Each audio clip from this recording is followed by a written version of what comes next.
This episode is brought to you by the Slash and Cast Podcast Network. Learn more at slashandcast.net.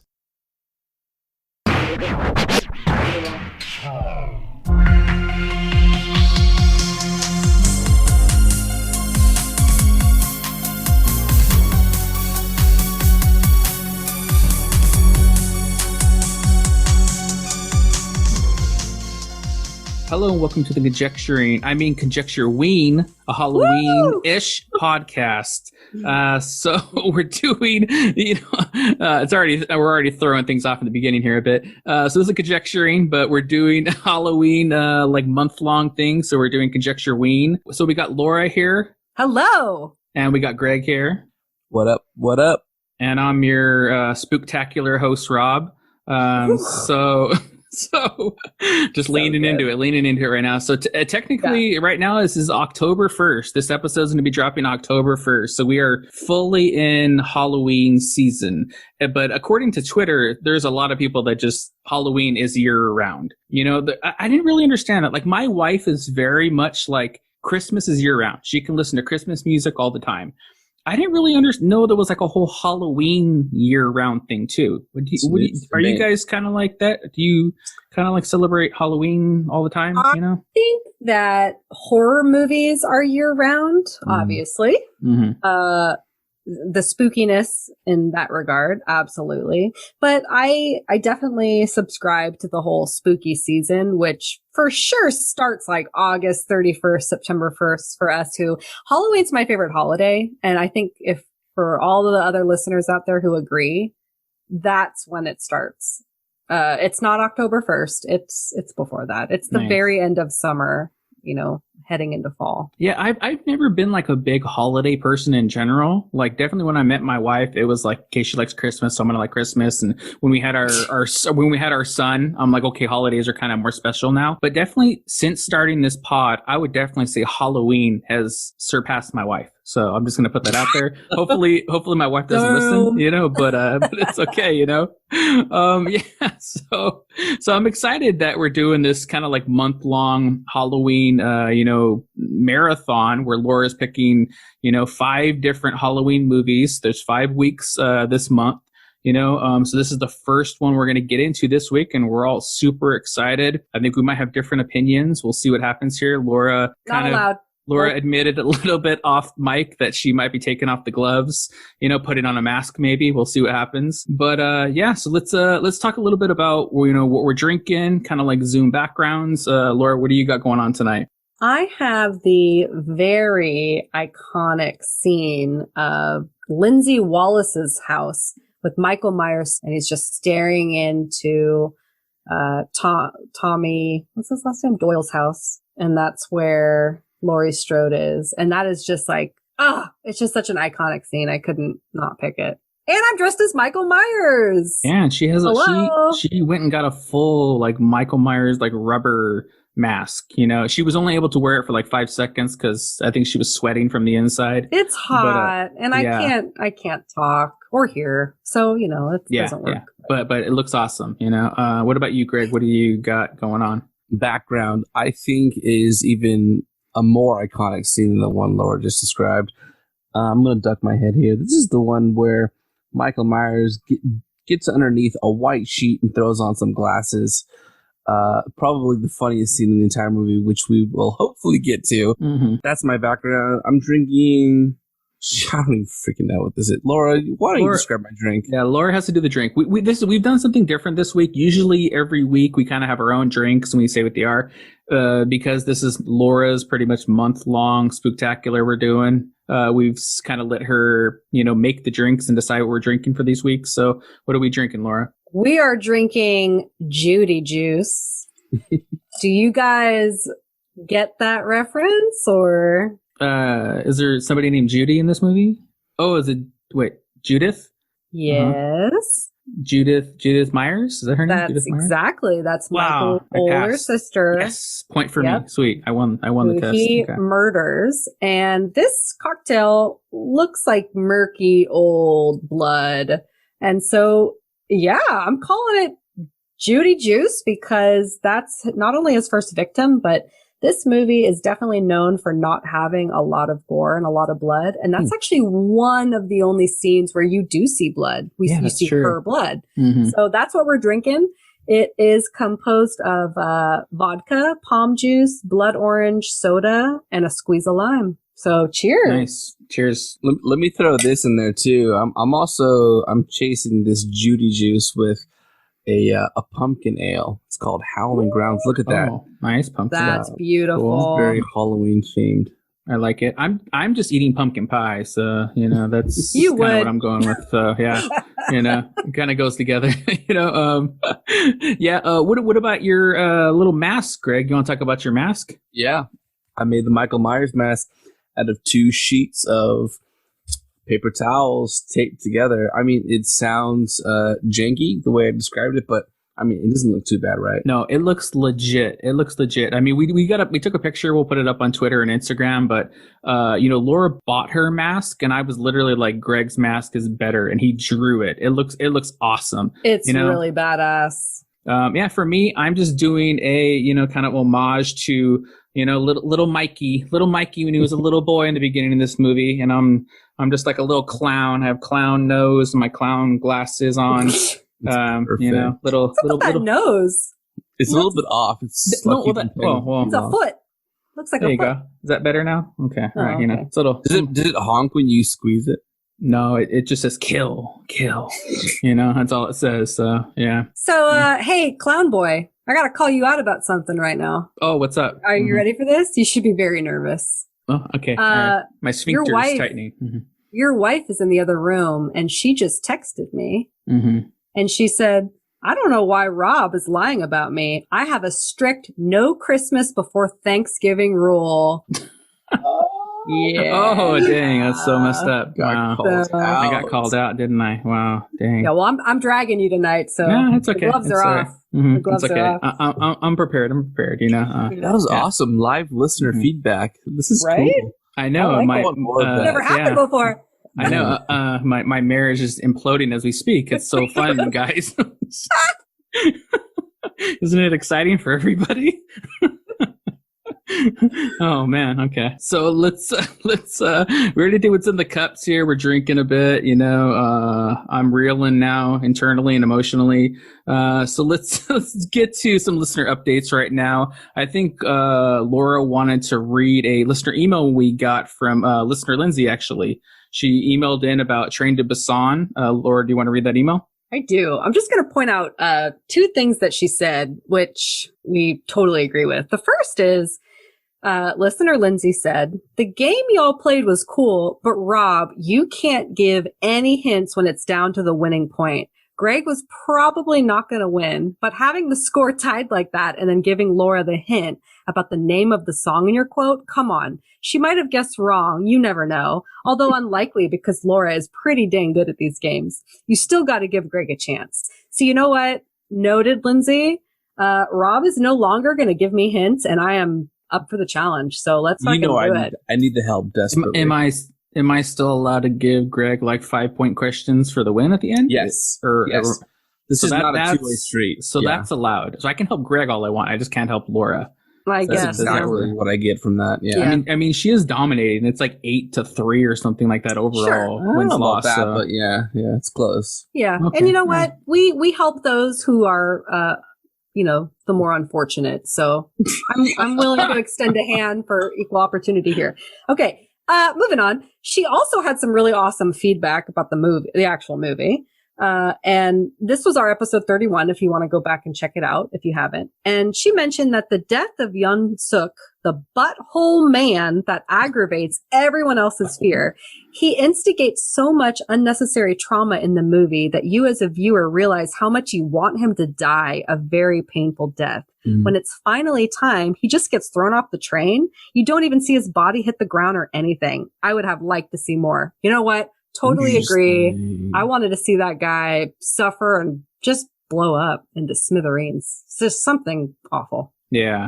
No, I agree. You guys were definitely not willing to empathize with his last few moments of, thinking about his his mother and his family. Yeah. Mm-hmm. Yeah. I think I was joking, kind of like maybe off pod or off mic, saying that, like, oh, I wish his family died too. So I went really dark. I really hated him. Yeah. He killed our boy, man. He did. Yeah. No going back. That's the worst. Yeah. All right. Yeah. So thanks, listener. Yeah. Thanks, listener Lindsay, for the email. We always love, getting responses from you, possibly other listeners if we ever get any, but it's mostly just her. But we always look forward to it. So yeah, if anybody wants to email us in, we'll read their emails on the pod. You can hit us up conjecturingpod@gmail.com, or you can hit us up Twitter, Instagram @conjecturingpod. Kind of moving on here, we wanted to announce something that I think we've kind of talked about on Twitter and Instagram a bit. The podcast network we've joined, Slash and Cast Network.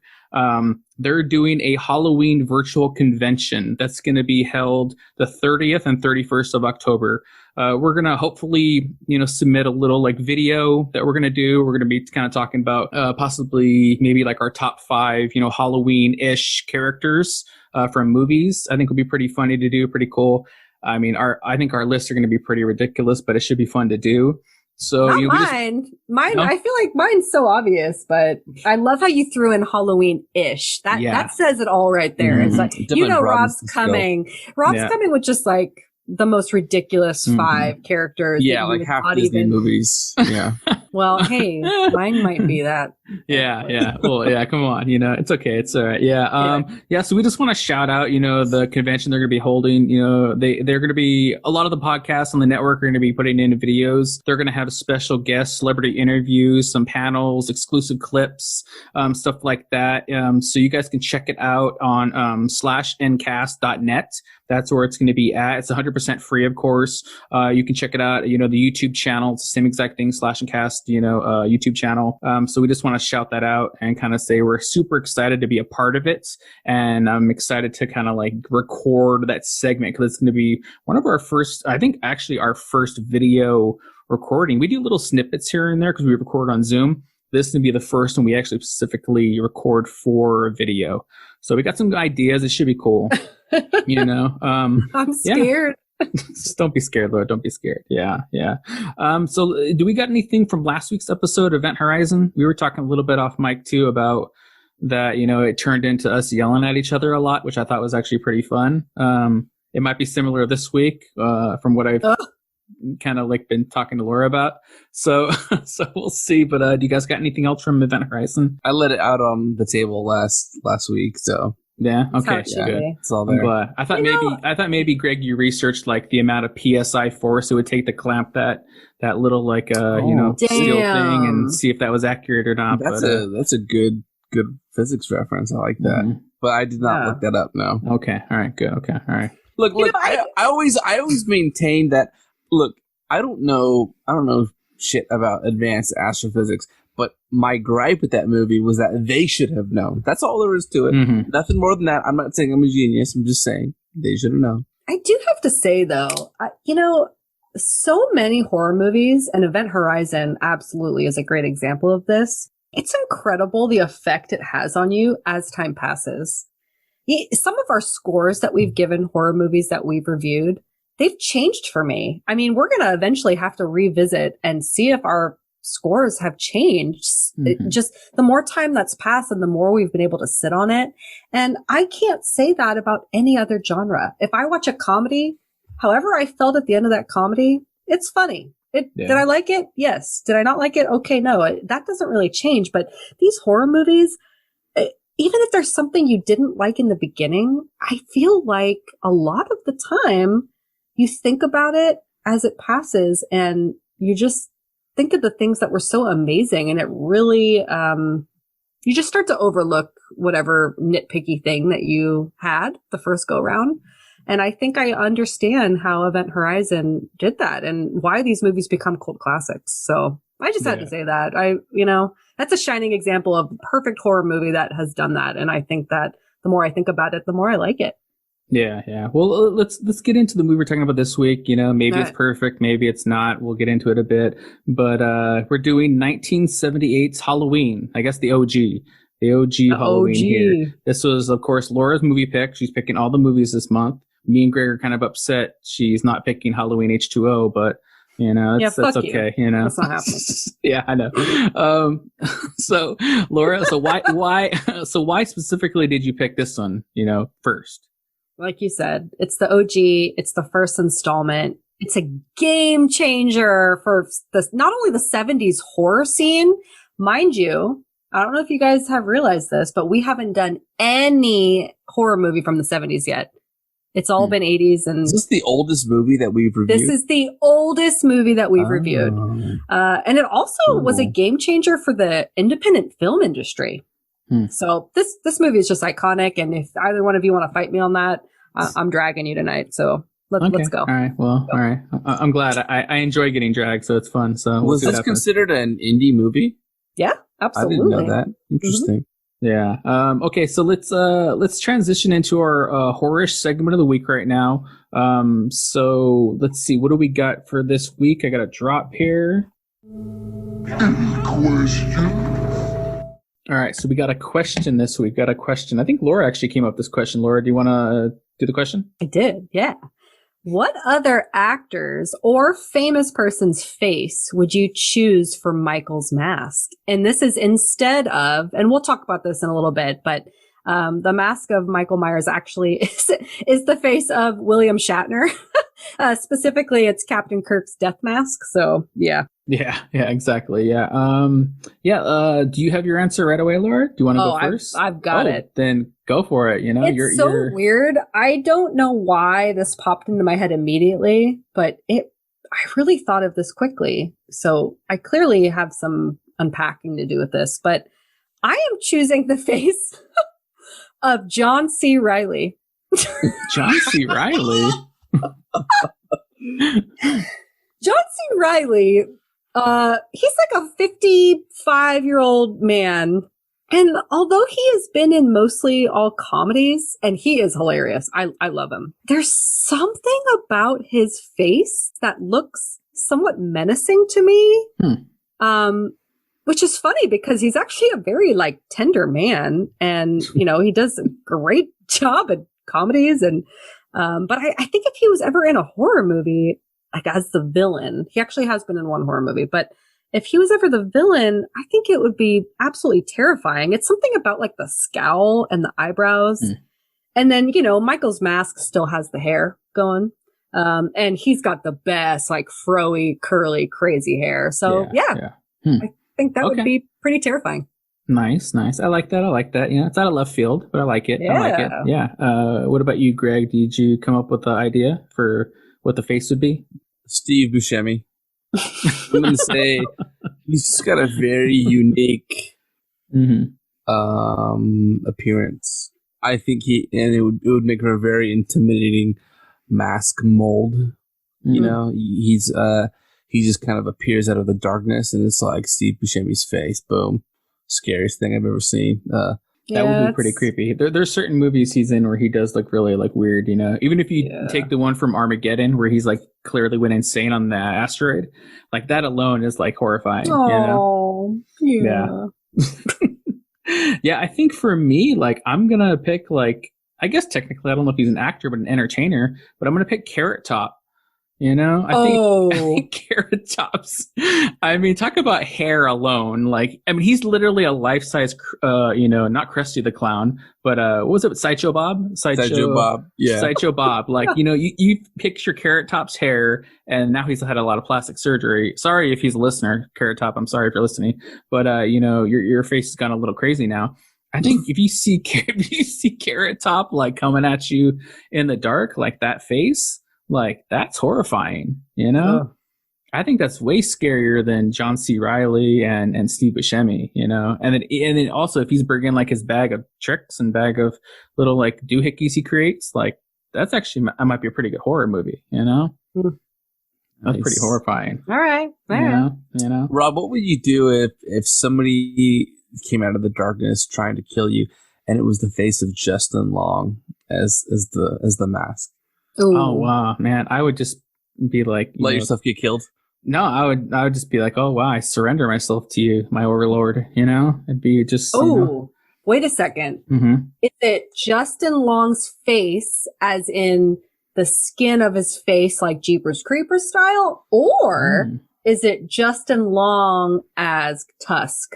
Oh, the Tusk one? Oh no! Yeah. Oh, come on! I don't want to caress that one. No, I mean the regular Justin Long. I'll caress that all day long. It's like it's the Jeepers Creepers Justin Long on the body of the Rock. You just didn't let him kill you. Oh wait a second now. Okay. Wait, Laura's chiming in now. No, Okay. I can't. I want the Rock's face. I can't. I can't. I'm sorry, Justin. I don't feel for you the way Rob does. I'm sorry. It's not you. Yeah, it is you actually, but Wow, this went really, really creepy. Yeah. Okay. All right. It's October. Yeah, exactly. It's Rocktober. Yeah, exactly. Okay, so good answers, you guys. Good answers. It went a little creepy, but good answers. If anybody wants to email us in, let us know what celebrity or entertainer face they would kind of use to make a creepy mask with a Rock's body, possibly. You can hit us up, conjecturingpod@gmail.com or Twitter, Instagram @conjecturingpod. Or calm down, Laura. Calm down. I am very excited right now. All right. All right. Let's get into the movie now. Let's keep going here. So now it's time to speak of this. Put on the mask. Let's put on the mask and get to the movie this week. It's not Justin Long. It's not Carrot Top. It's Mr. Michael Myers. So like we say, we're doing Halloween this week. It's 1978 film. John Carpenter's director, of course. Budget from this movie was $325,000. Dang, that's like such a small budget. That's crazy. And the box office was $60 to $70 million. And that's just, that's like opening, little theatrical run. I mean, this thing has went on to so many, spin-offs and so many sequels and so many different things in this movie. It's crazy, So we got some interesting facts. Laura, do you want to do interesting facts? Yeah. So, budget of $325,000. This movie took less than 2 weeks to write. It was shot in 20 days on a very restricted budget, obviously. The cast actually had to wear all of their own clothes. So there wasn't even a budget for wardrobe. They all had to just come and have their clothes there. John Carpenter composed this famous score in 4 days. That's crazy. Wow. He's a genius. Mm-hmm. But, all right. And we kind of already touched upon this, but there were 2 masks to choose from. The first was a smiling clown mask that they put frizzy red hair on. And then the other mask was a 1975 Captain James T. Kirk mask that was purchased for around $1. And it already had the eyebrows and sideburns ripped off. And then the face was painted fish belly white. And the hair was spray painted brown. And then the eyes were cut to be opened up more. And so they tested out the Kirk mask, and the crew decided that it was much more creepy because it was emotionless. And that's where the Michael Myers mask came from. Wow. Yeah. Wow. Can you guys imagine the Michael Myers being a silly, happy-faced clown? Yeah. That's insane. I get why they made the right decision. Oh, for sure. But I do understand seeing the beginning of this movie, how that was kind of what they were thinking. Like, he's into the clown masks. But yeah. Yeah. And then I have one more thing here. This is so interesting. For years after Halloween was released, people would tell writer-director John Carpenter how horrified they were by Michael Myers' grotesquely disfigured face, glimpsed when Laurie pulls his mask off for just a moment towards the end of the film. But actually, all they saw was the ordinary face of the actor, Tony Moran, who's perfectly normal. And Carpenter cites this as evidence of the power of suggestion in cinema, that the audience saw a monster on screen, so assumed that he must look like a monster underneath the mask. I think that is so interesting. Didn't he have a scar over, I thought that his eye was half closed. I thought he had some type of disfiguration. I thought he looked like Sloth from Goonies. I thought he was Sloth. Robert, were we affected by this phenomenon? Yeah. So, no way. I'm sure he was making kind of a crazy face, all wide-eyed. I get wide-eyed, but I hope you guys don't think I look grotesque and, Yeah, well, he definitely didn't look like Quasimodo. I just thought that he looked like he hadn't seen daylight for 20 years. So yeah, he kind of looked like John C. Reilly, you know.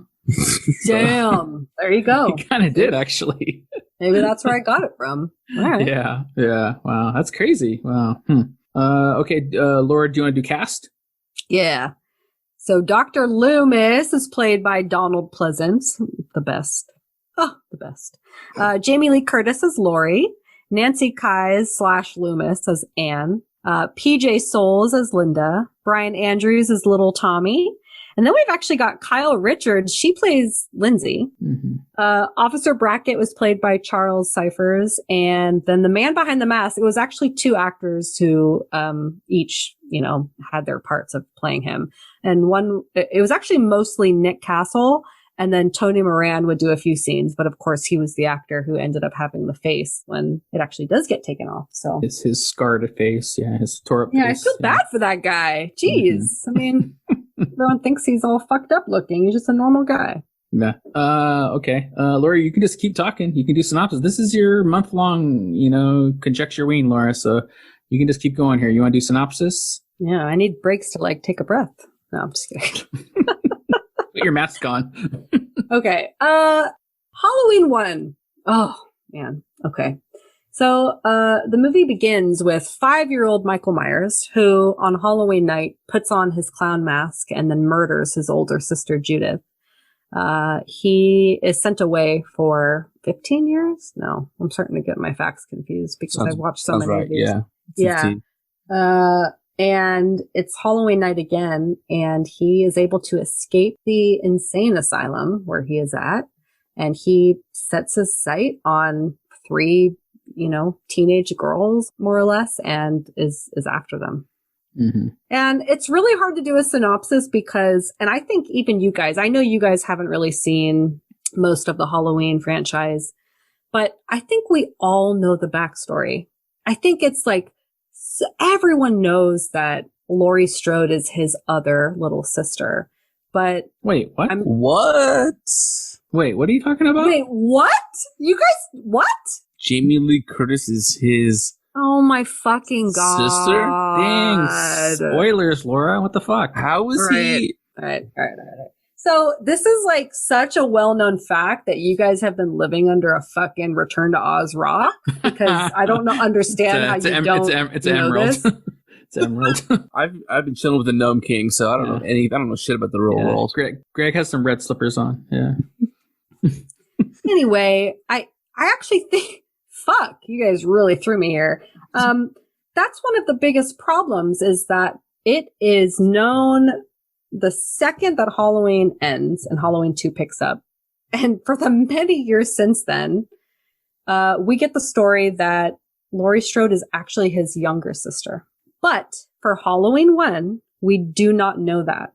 And so it's very random, which is, if you can look at it both ways, it's good because it shows that there is evil in the world, and evil is random. He breaks out, he picks a random person, and that's that.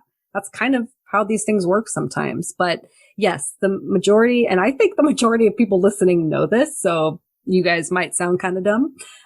It's a family thing. This is a whole thing about him wanting to take out his family, and you will see that as the movies progress. I must that part maybe didn't register. Wow. I mean, at least in my defense, I'm the only one on this pod that actually is not a horror fan. I didn't watch horror movies growing up. So I actually could say I'd never heard this before because I don't watch these things. What about when you watched H2O and she talks about how that's her brother and she literally goes hi bro. And I don't know when it came out, which I was in the 4th grade. So I don't remember shit. No, you weren't. If I could go see it in theaters, then we were not in the 4th grade. You were older. Mm-hmm. All I'm trying to say is I have an excuse, but Greg doesn't. That's all I want to say. Okay. All right. That's fair. We'll get into it. Yeah. All right. Yeah. So Rotten Tomatoes score, we're going to do real quickly up front here. We were pretty surprised how high these scores were. Well, I was. I wasn't. What? Yeah, I know Laura's not. So the Rotten Tomatoes score for this movie is audience score is 89%. very high, and critic score is 96%. Yeah. So even higher. So even like, I mean, you're talking near perfect. I mean, geez. I mean, God, that is insane. Well, so can I break in and just remind you guys, this was the 70s. I mean, yeah. Mm-hmm. You have to remember that. Oh, no, I agree. You know, and that's definitely going to, like, you know, when we get into the movie more a bit, that's going to be part of my stuff is like, yeah, you have to look at it from a different perspective. Yeah, but still, like, I you know, I know this has always been considered like one of the best horror movies, you know, but I didn't think it was that high. I didn't think it was almost near perfect. You know what I mean? So we'll see. We'll see when we get into the movie a bit. We'll see how stupid I look. This is going to be an interesting episode.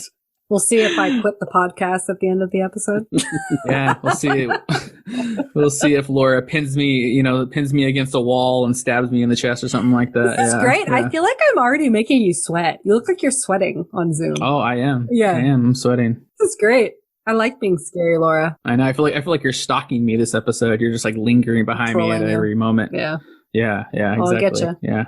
Yeah. I was sending Rob like very threatening texts all day today. Like, I'm coming for you. I'm dragging you. Don't fuck with me. I'll flip a table. I know. She's been like super aggressive, and it's actually kind of frightening. But yeah. So let's get into the movie now. So Laura, do you want to take the reins here? Yeah. And kind of, you know, get out your knives. All right. So let's talk through the opening of the movie. So I'm going to set it up for you guys here. We've got young Michael Myers, and he is at home on Halloween night, and he's with his older sister, Judith, and Judith's boyfriend. And the movie begins with Michael putting on the mask of his clown costume and walking up the stairs and brutally murdering his sister. So I want to hear what you guys think about this opening. We talk about openings a lot, and they're usually pretty shocking. And again, remember, this was the 70s. This was probably one of the first times that a movie opened with something this shocking. So what were your guys' thoughts? Yeah, I mean, I really liked this opening of this movie, like, right away. I love the, like, first person, like, point of view, you know, especially when little Mikey puts on his, you know, Halloween mask, his little clown mask, and all you see is like the eye holes through the eye holes of the camera. I thought that was really cool. My only negative to that was there's certain shots where the kid is like 8 feet tall and he's like super tall. You could clearly tell it was like an adult filming the shot because he's like taller than a light switch and he's only supposed to be like 5. I won't allow it. That's you know, that's little nitpicky things, but definitely I do like the opening. I thought it was, like you said, as much as like there's no blood in this movie, like the opening is pretty jarring. Yeah, so I really liked it.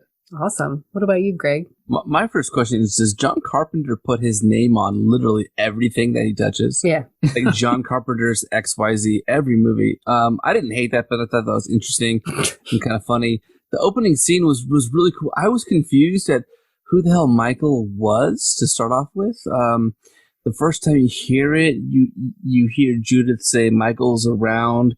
It didn't take me long to figure out that she's babysitting him. It's Halloween night, and you see from the first person perspective that he's dressed as a clown. So he's clearly being left alone on Halloween night, which is kind of probably terrifying for a kid that young. But I like you said, Rob, I love that first person perspective where they very deliberately put the camera behind them. He picks up a mask and they put the camera behind that so you get his perspective. I thought that was really interesting. I wasn't sure about, you know, when he started stabbing his sister. First of all, I was confused at like his motive, and this is something we'll talk about, I'm sure, many times throughout the movie. I didn't know why he was stabbing his sister, but okay, he does. But then he does this thing where he like looks up at his hand while he's stabbing her. I don't know why he did that.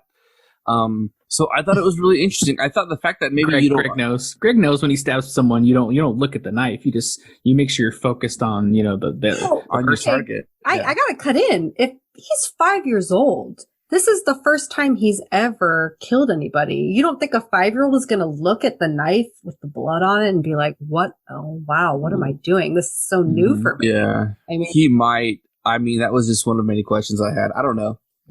I've never been a 5-year-old who's murdered someone. I know Greg was 7. Greg was 7. I was 7. I had a couple years to figure that out. Mm-hmm. No. But I thought that not knowing what was going on or why he would, because clearly she said, "Oh, Michael's around here." So she didn't suspect that he was a troublesome kid. He just out of the blue came up and shanked her to death, which was very jarring.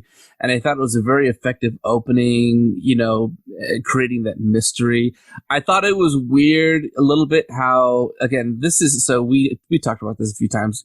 Laura, you actually mentioned it. This was made in 1978. So a lot of things may seem outdated. The first thing that seemed outdated to me was the fact that the final shot of that scene kind of just lingered on for too long. Yeah. They're just looking at the mother, the father, oh, yes. and Michael, and they're just looking at each other. It's not like the scene progresses. It's like almost like a drone shot kind of floating away for about 20 seconds. And I'm like, okay, this scene is over. Why are you guys just staring at each other? Again, that's a sign of the times. But other than that, yeah, really crazy, interesting opening. Yeah. Did you guys notice though, like how fast the sister and the boyfriend had sex? like how fast? Okay. They went from the couch to go upstairs and have sex, and Michael was outside and watching, and he came through the kitchen, and then he's in the kitchen or something, and then the boyfriend's done, and I was like, it's only been 2 minutes, dude. You couldn't why do last you longer? think Michael's so upset? He's like, really? That's it? You fucking deserve to die. Oh, wow. Wow. Okay. You wanted more? Oh, I honestly think, okay, look, this is, we honestly thought that. I watched this with my wife, but I honestly think, okay, look, let's be real. Okay. If you're going to shoot a movie, you can't spend 20, 30, 45 minutes showing things like that. Okay. Well, you can, but that's a porno. You can't. Exactly. That's just a straight up porno. So you kind of have to make insinuations and use your imagination and think, okay, they clearly spent time together. There's a little bit of a leap in there. You can't take it literally. Yeah. It's probably just a quick handy or something like that, Yeah. But he's putting his shirt back on, so they were definitely getting into it. Yeah. How did you guys feel when they took his mask off and you saw young Michael? And I mean, for me, this was such this sweet little boy actor. I mean, he looked so cute. I thought he looked cute. I thought he looked insane already. Really? Okay. His face was just almost like shock, I guess in shock. Yeah. But he wasn't like a cute, smiling little kid. He just looked like his face looked insane. Oh, so Rob, you're not upset that it was a little boy? You weren't crying that a little son boy went. I was like, why isn't it a little girl, man? Because the little girls are worse. Come on, Yeah, it's true. I'm here to fuck shit up tonight, you guys. Just telling you. Okay, no, it's good. It's good. We're good. We're good. Let's go. Let's roll. All right, let's get going. All right, so we pretty much move on, and we get to know Laurie Strode, and we meet a handful of characters in these next few scenes. We pretty much meet her and her friends. So, yeah, I mean, this is kind of a big question as far as characters and acting go. I think this is the best time to talk about it. So, how did you guys feel not only about the characters themselves, but just the acting in the scenes to follow? I hated everyone else in this movie besides Laurie. Oh, okay. I hated them. I literally hated all her friends. They were all annoying. I hated every word that came out of their mouth, and I know Laura's going to say because they're female, but no, that's not true because I hated the guy too. That is true. And I know it's just it's late 70s and it's the way that they talk and the lingo, but I felt like the acting was horrible. I felt like they were all over actors. I felt like Laurie, Jamie Lee Curtis, for being so young in this movie. What is she, 19 in this movie when she she was the only teenager when this movie was filmed. And I don't know if that means she was 19 or 17 or what, but so she was definitely the youngest person when this movie was shot. Yeah, I was expecting her to be like everybody else in this movie, for the time, the acting, the age, to be let's all be over the top. This is kind of what you do. She was great in this movie because I don't think I was expecting it, And so I thought Jamie Lee Curtis was if I have to give her a rating, out of 5, she's a 50. She was so good in this movie. And I was so surprised, but everybody else, I was horrified. Yeah. They were horrible to me. And I couldn't believe it. And I was so glad that they died. Every time one of them got killed, I was so happy. Yeah. Wow. That's what I think. You know, there you go. There you go, Laura. Jesus, this is chew on really that. Chew on that, Laura. I don't need to chew on it. I'm spitting it right back in your face. All right, Greg, what about you? Yeah. you didn't know that's my thing, so it's back on you. Oh God. I'm not surprised because when we watched Nightmare on Elm Street, you hated the actresses so badly. And I didn't think they were bad. I just thought they were right for that time, which I thought the same with this movie. But I remember watching it thinking, Rob's going to hate this acting. Wow. So yeah, I didn't want to shout it out, but like I call it a Nancy. They were doing a Nancy from Nightmare on Elm Street. Yeah. Yeah. Look, this is something that you have to, it's like a filter you have to place in front of your brain on every aspect of this movie. And that filter is what was going on at the time, what were movies like at the time, and you have to almost do like a time travel. So I felt like I was able to do that a little bit, and all of the gripes that I had about the acting, I tried to let it go. They were a little bit cheesy and overacted at times, like you said, but I was able to get past it. I would say the thing that I liked the most, I loved their little girl talk, their banter that they would go back and forth throughout the movie. That felt very real to me. So regardless of how overacted it seemed, that just seemed very natural to me, and it was that really resonated with me. It felt like I could, not like I could relate, but they seemed very human and they felt very normal to me. Again, and the last thing I would say about the acting is Dr. Loomis. He was kind of one of my favorite characters. I thought that he did such a great job. Yeah. He seemed very serious, very earnest, very forthright with the police officer. Like he really cared about the evil that he might be releasing into the world by letting Michael Myers go into this suburban innocent town.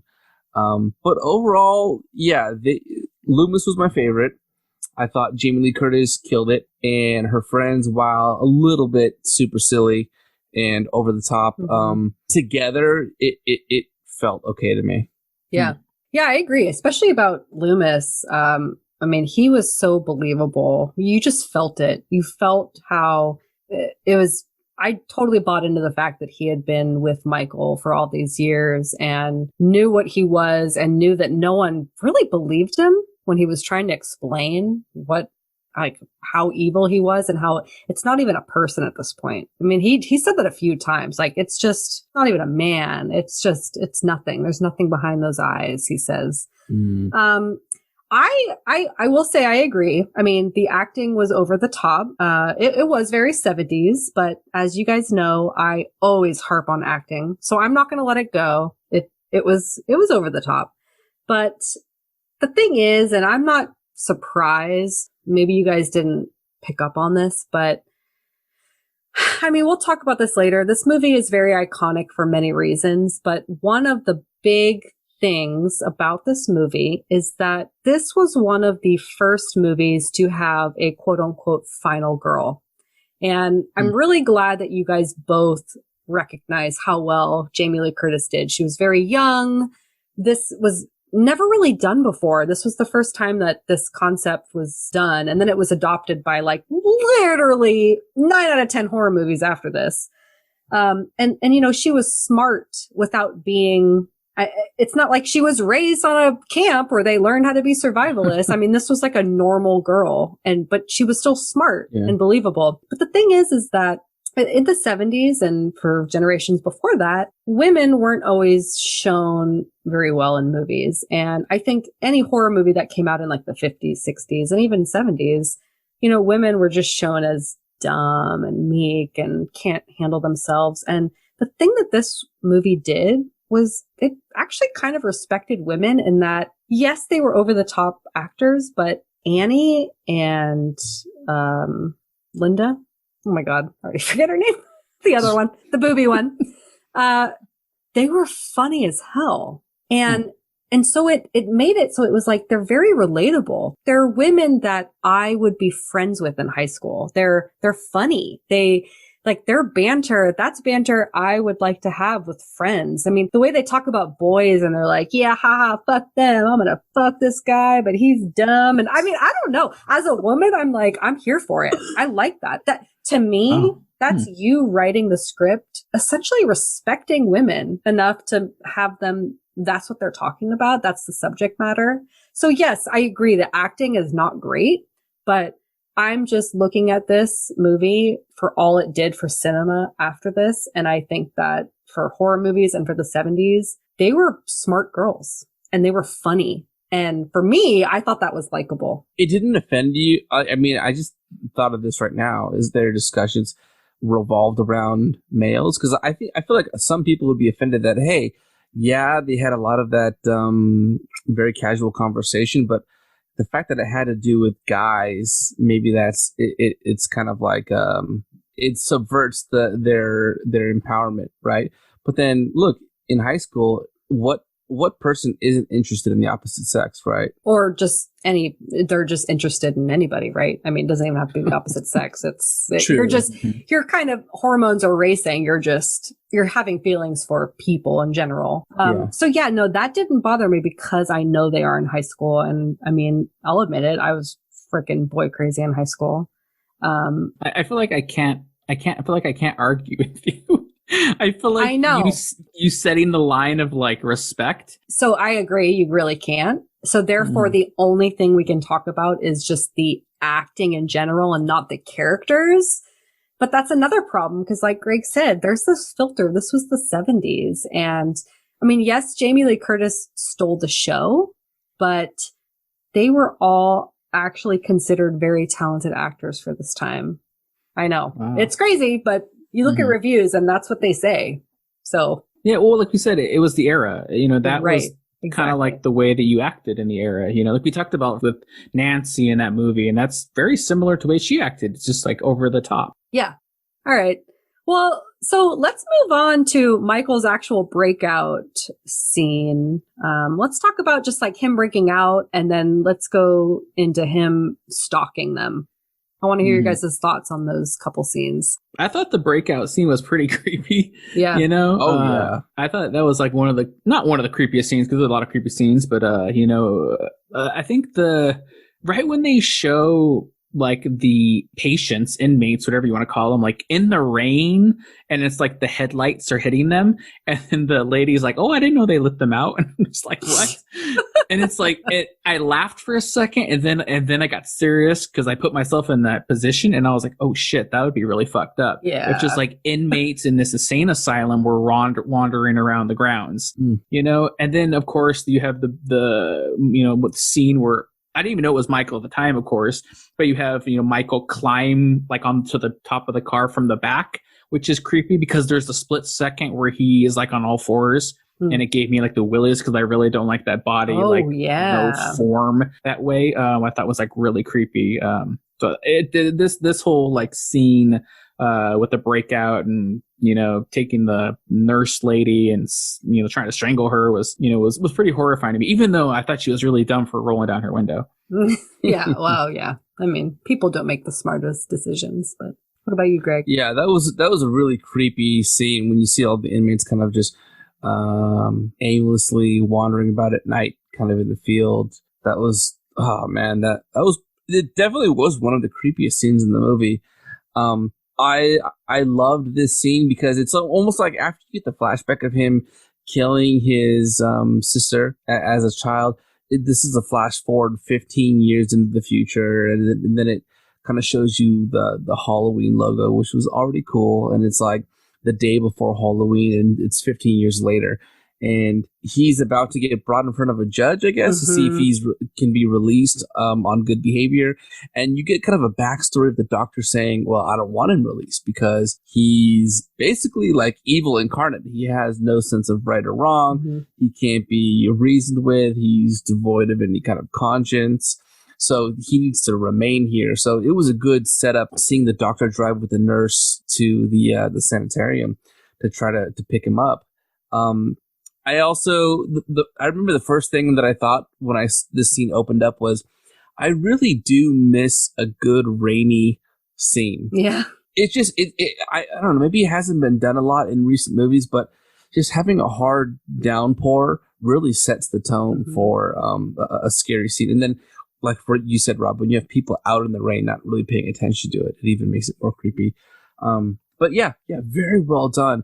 One thing I was curious about is, did you guys notice that when Michael Myers jumped out of the car, okay, before he commandeers the car and drives away, did he have like a wrench in his hand? Is that how he broke through the window? Did you see that? No. I actually read about this, and what it is the scene where Michael breaks the glass. That's how they did the effect when he breaks the glass. You're not supposed to see the wrench. Are you serious? I thought No. I thought he was like he learned to be a mechanic. No, I read that they said that the wrench is on his hand, but I think they said that they painted the wrench a flesh color, so you're not supposed to like really see the wrench. Whoa. And that's how he breaks the glass. It was so obvious to me. It's literally like in his hand. I thought, because he becomes a mechanic later on. Become a mechanic? Wait. He becomes a mechanic. Wait, Rob, did you notice this when you first watched it? I didn't know. I just read about it. You And I was like, okay. I didn't see it. I've seen this movie 1,000 times. I've never seen this or heard about this. So you are blowing You gotta watch it. mind. It seems so clear to me. His hand like floats in front of the window. I thought, he read some automotive repair, but this is how we learn how to drive.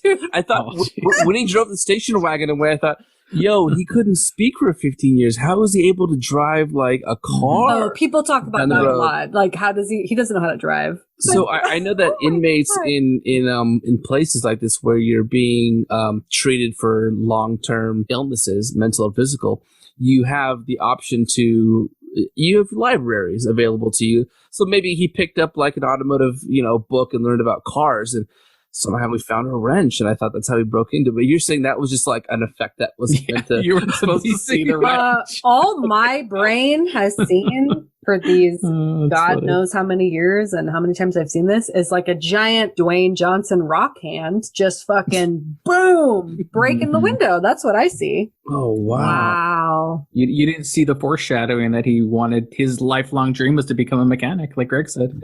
Yeah, he just wanted to be a mechanic this whole time. Wow. I literally thought that had like canon to it. So, okay, my bad. Okay. That's funny. All right. Okay, so that debunked my question. So. Okay, so moving on. So how did you feel about his stalking, like his daytime stalking of Laurie and the girls? It's definitely as much as like the creepy asylum and the guys in the rain is like creepy, like, the stalking is just fucked up. Yeah. You know what I mean? Like he was like the OG, like, whatever you want to call it, like, like original stalker. Like, yeah. I mean, some of them are somewhat funny, where the one where he's hiding behind the bush and he tries to like go back, and I kind of laughed a bit. As much as it is creepy, it's kind of funny. The one where he's actually like outside her window in the sheets. That's my Zoom background today. That one is just horrifying because he's just like standing there. So I thought his creepiness of just like stalking her and not even being like he's trying to hide about it. He's like he's not even on, he's on Front Street. He's just like, hey, I'm following you, so you might as well just like get with it. He's not even, like even when he's like following them in the car, he's not even like a car length back. He's just right behind them. Yeah. He's like, man, you should have like, read another book besides auto mechanics, read something about like stalking or like, like police procedures and, know how far you're supposed to stay back so you're not seen. But it's crazy. Yeah. Oh my God. I literally thought I never, like, if you would have told me that there would be a movie where there's just a guy standing, maybe 100 yards away, and that's all he's doing. He's just standing and staring at you. You couldn't, with $1 million, convinced me that would be scary until I saw this movie. I thought that this was far and away the best part of the movie when he's literally just standing, and it's either like your background right now where you see kind of his silhouette. There's something about the way that he stands or the way that he walks. Maybe that's partially credited to the actor, but just the way that he does it was literally I've never seen a movie do it better than this. This is what I wanted Jeepers Creepers to be like when they drove past that well and they saw the creeper looking out at them, where we all agree that they kind of didn't do a good job. I think they were trying to do what Michael Myers succeeded in this movie. Anytime they showed him, just like when Laurie Strode was in her classroom and she looked out the window across the street behind the station wagon, just staring at her. Not even ducking, though. Not ducking. Just Not standing even there. ducking. He's not trying to hide. It's so ridiculous. There's just something about, maybe it's partly the cinematography, part of the acting. It's just so creepy to me. I thought that was fantastic. And I was creeped out every single time. And that was definitely a unique aspect of this movie that I've ever seen. I'm so glad that Greg associated this movie with Jeepers Creepers. That just makes my heart flutter. I mean, they should never be spoken of in the same month. I mean, what are you doing, Greg? Well, what I'm saying is that I think that Jeepers Creepers was trying to pay homage or try to replicate this notion of someone watching you from afar and it feeling very unsettling, which they succeeded in. Okay. What about you, Laura? What did you think of the creeper in this movie? Oh man, I mean, I feel like I'm going to be very repetitive tonight because it's just iconic. This was the first time anything like this was done, and there are so many horror movies that do this after this movie. And so whether you like it or not, I mean, it's incredible that this is the first time we've seen anything like this. So yeah, I mean, for me, when I watch this movie, and especially when I see these daytime creeper scenes, all I do is think about all the movies that have come out since that do it. I mean, just off the top of my head, for example, there's a scene in the very popular movie, It Follows, where she's sitting in a classroom and looks out the window and sees something approaching her in the daylight. And I mean, it's almost exactly like this scene. And yeah, I just think that, none of us are going to know what it's like to see this movie right when it came out because, we weren't around then and we hadn't been, we weren't in the audience of never seeing anything like this and seeing what that effect could have been. But I just think about how so many movies have touched on this since. And yeah, I mean, it's horrifying. I mean, if I put myself in Laurie's shoes and I was in the classroom and looked up and someone with a mask was just standing there, staring at me, I would, well, first of all, I would get up and be like, there's someone out there. Oh my God. Mm-hmm. Does nobody else see the masked man, not more than 50 yards from us? Actually, and this does bother me. It does bother me that she has to talk herself out of seeing him later. Okay, I've seen him a bunch of times. You're going crazy. It's no, girl. If you see somebody, say something. Yeah. If anyone listens to this and takes a lesson out of this episode, if you see something, say something. Don't be like, I'm crazy. I'm making it up in my head. No.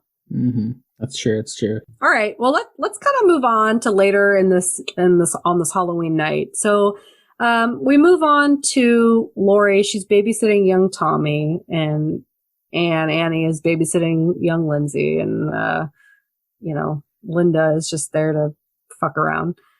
So let's just kind of talk about the night, kind of leading up to the deaths and the deaths of certain characters. I want to hear your guys' thoughts. What'd you like? What stood out to you? I mean, first of all, I want to shout out these kid actors. I thought these two kid actors, whatever their names are, that did Tommy and Lindsay, I thought they were really great for kid actors. I thought they were, not over the top. They were pretty solid especially for kid actors. So I just wanted to shout them out. I thought they were better actors than some of the adults in this movie easily. I agree. Yeah, they're good. What else? What do you got, Greg? Yeah, I think that the main thing that you get from this movie from the beginning is that Laurie is different from her friends. Her friends are very outgoing and extroverted and maybe promiscuous, you could say. But it seems like her priorities are studying. She talks about reading, and she thinks that she finds that the boys that she encounters think that she's too smart for them. So her focus is almost on her self-respect and her education, whereas her friends more or less just want to have fun. So she's kind of struggling between wanting to join in on that and being more straight-laced. Mm-hmm. Okay, so that's kind of the struggle you see. So this whole movie transpires over one single night, Halloween night. So her friends are planning to get together, make out, do stuff that teenagers do. And she's kind of stuck babysitting, and she kind of wants to partake in it, but she doesn't know how. And at the same time, she's seeing this masked guy, around everywhere, and she doesn't know if she's going crazy or not. So I thought it was a pretty cool setup. So there's almost like multiple stories going on. There's this story where you see the teenagers planning out their day, which is kind of cool, and planning out their night. Oh, we're going to go see this boy or that boy. We're going to go hang out, watch scary movies. And then there's also the other story of the doctor, Dr. Loomis. He comes into town and he meets the sheriff, which happens to be the father of, who is it, Linda? Linda is one of Laurie's friends. And they pretty much set out to try to figure out where the hell is Michael Myers. We know that he's coming to this town to just kill people because he's insane. So you have like these two stories going on at the same time, which is really interesting. Mm-hmm. Yeah. So, I mean, let's just jump into the next few deaths in this movie. I mean, obviously Laurie's friends are next up on the list. So did any of those deaths stand out to you guys? What did you like? What did you not like? They were all really good deaths. All of them. Yeah. All of them were really solid. And the whole thing with this movie, I don't even know if we talked about it, is the pacing of this movie is so different than anything I've ever seen. I honestly was thinking about this today. Like, I don't know if this same exact movie was released today, if it would be as good as it was back then. Because nowadays everything is about, speed and fast and how many shots can you get in, how many kills. And this whole movie is just so slow and methodical. And that's why, honestly, it took me 2 times watching this to really appreciate it. The first time watching this movie straight through, I was like, this is kind of boring. Like, nothing's happening until the end. But the second time, I kind of like started appreciating what they were trying to do, trying to make you like feel like the slowness of the movie itself in association with the slowness of Michael stalking you, which is so cool. It's something like I've never really seen. Like I said, I don't even know if that would work today if they did it again, but that's just something that's so like prevalent in this movie. So like when it gets to the point when the kills start happening, it's so, I don't want to say gratifying is the right word, but you're like kind of not happy. It's weird. I don't want to say happy either, but you're so, there's a payoff. There's a payoff. Exactly. Payoff. Exactly. There's a payoff finally to what you've been kind of going through this whole movie. And the kills themselves are just great. Every single one is different than each other, which is really cool. And every single one is, it gets more gruesome as they go along. So I love every single kill. I don't know if you guys want to spot out the kill specifically, but I'll just say overall, like, they're all great. Well, I do want to kind of jump in and say that a lot of people have said that this movie was kind of one of the first ones to master that slow burn. And so I think that that's probably what you're picking up on is it was a real slow burn. And I mean, we always recognize when movies do that now, but I mean, this one was like the ultimate. It really is. This was like a snail burn. It was like so slow. Yeah. And I'll just, Greg, I definitely want to hear what you have to say about these deaths, but I just have to jump in and say that, I loved, Bob and Linda's deaths. And maybe Greg, maybe you'll want to talk about those ones, but I hated Annie's death. I thought that was just like, all right. Oh, in the car? Like, that did nothing for me. But the other 2 deaths were so badass. And they are the 2 that I think of most when I think of this movie. You know what the first thing that really... So we're talking about the deaths and the pacing of this movie. Shit, Rob, you hit it on the head. Like, the way that I thought about this movie was exactly what you just said. There was a time where, okay, we're talking about like an hour and a half in the movie, and we haven't really seen a death in the present time yet. We're just seeing a lot of Michael appearing and disappearing and people seeing him. There's a lot of that, right? The only way that I can compare this is like there was a time, I think late last year, where I stopped drinking soda for a long time, and it went on for like 3 or 4 months, and I realized I don't need. And you killed a person. I killed a person.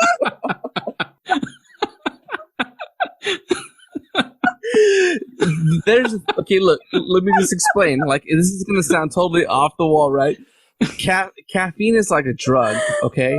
And I I feel like modern horror movies are also like a drug, okay? Because we have a very short attention span, so we're expecting cut after cut, and we expect our attention to be almost like TikTok to us in every moment, right? There was a scene where the girls were like chatting away and walking down the street early on in the movie, down the sidewalk, and the camera was still on. And it went on for about 20 seconds. And I remember thinking, okay, cut now. This is uncomfortable. This shot needs to end. And I started thinking, oh, well, this is bad editing. But it's not. That's just my like OCD attention span of a modern horror movie watcher kicking in. And after that, it started to make me think that I really appreciate the pacing of this movie. You kind of calm down. You know, when it starts to slow down and it gives you the suspense, you relax and you realize like this is the way of explaining horror movies and giving you the suspense, really, but like this slow burn, and it really makes you appreciate it. So even before you see the death of Linda or Annie, you feel, I don't know, I felt like a gratitude toward being like calmed down. It was almost like the third month of me not drinking soda. It was like, wow, I don't really need this. So that when that first death comes, or like when I finally drink a canned ice cold Coca-Cola with my McDonald's cheeseburger 4 months in, I really appreciate the taste of that sugar rush much more than me drinking it every single day. So that those deaths actually mean something, and you really appreciate those scenes, you know? I gotta tell you though, like, Greg, I don't know anyone that would have used the same analogy as you just did to compare the deaths in 1978's Halloween to you giving up soda for 3 months and then having a nice cold fountain Coca-Cola from McDonald's with your cheeseburger. That was the fucking funniest shit I've ever heard in my life. It's ridiculous. That's literally how I'm thinking about it. It's so true, though. Oh, man. I remember, like, it really is like a decompression. I was watching the movie, and you almost feel like your heart, because your heart and your blood pressure is like waiting for the next moment to cut. You're waiting for the camera to cut to the next scene. You're waiting for this like snappy, okay, this is what's going to happen.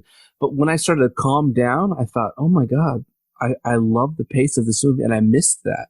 I truly missed that. Yeah. I mean, I just want to quickly recap the deaths real quick. We mentioned that Annie dies in the car. She basically gets strangled by Michael in the car. It's really cool because when she first gets into the car, it's all fogged up. And as most people know, when a car's fogged up, it's because someone's been breathing in there. And so she's like, wait, oh, yeah, exactly. Yeah, right. Okay, whatever. All right, moving on.